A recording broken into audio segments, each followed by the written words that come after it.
Hello guys, welcome to our channel. ఇప్పుడైతే మీకు శివం బజే movie review చెప్పబోతున్నాను.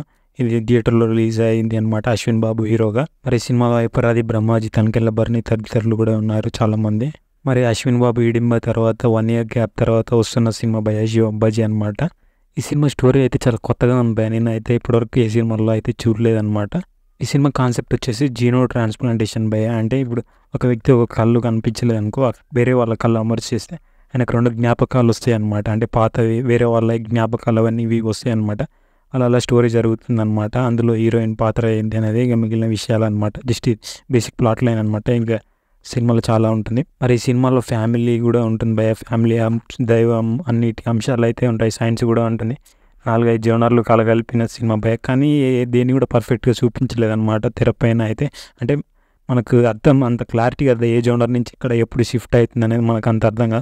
హైపరాది కామెడీ కూడా అసలు వర్కౌట్ కాలేదు భయ. నాకైతే కొంచెం కూడా నచ్చలేదు. అలాగే మన భారతదేశంపై వేరే దేశాలు ఎలా కుట్రలు ఇస్తున్నాయని కొన్ని చూపించారు భయ. కొన్ని విషయాలు అంటే పెద్దగా ప్రాచుర్యం లేను, అందరికీ తెలిసేలా చేశారనమాట. సింపుల్గా చెప్పాలంటే ఇది ఇన్వెస్టిగేటివ్ థ్రిల్లర్ భయ జస్ట్ అనమాట. సేమ్ ఇలాంటి కాన్సెప్ట్ మీదనే ప్రాజెక్ట్ జెడ్ వచ్చింది కదా భయ. అంటే మీరు హాల్లో ఉంటుంది, చూసే ఉండొచ్చు అనమాట. అంటే ఒక బ్రెయిన్లో నుంచి ఒక బ్రెయిన్కి మారుతారు అనమాట. సేమ్ అంటే ఇందులో ఒక బ్రెయిన్లో 2-3 ఆలోచనలు. ప్రతి సినిమాలో చెప్పినట్టు హీరో బాగా చేసిన భయ. ప్రీ క్లైమాక్స్లో కొంచెం బాగుందనమాట, బీజిఎం కూడా. మరి ఫైనల్గా చెప్పాలంటే కథ ఆలోచన బాగుంది భయ. అంటే స్టోరీ కొత్తగా ఉంది కానీ అది ఇంప్లిమెంట్ చేయడంలో దర్శకుడు విఫలమయ్యాడు భయ. నాకైతే పెద్దగా నచ్చలేదు భయ. ఓటీటీలో అయితే చూడొచ్చు.